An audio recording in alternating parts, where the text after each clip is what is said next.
ওই দেখ জুনায়েদ নামাজ পড়তে যাচ্ছে।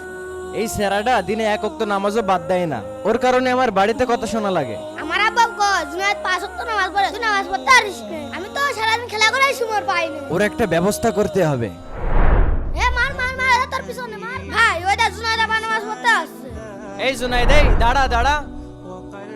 এই তোর খেলাধুলা করার লাগে না? সারাদিন দেখি মসজিদে যাস আর আসিস। আমাদের সাথে এখন খেলতে যাবি, না হলে কিন্তু আর বন্ধ হবো না। এই চল খেলা করে আসি, চল। না ভাই এখন আর খেলতে যাব না, আমরা নামাজ পড়তে যাবা, নামাজের আর 5 মিনিট আছে। এই চল তো, এইভাবে ওর কাজ হবে না। হ্যাঁ হ্যাঁ চল। এ মার মার মার, ওটা তো সামনে।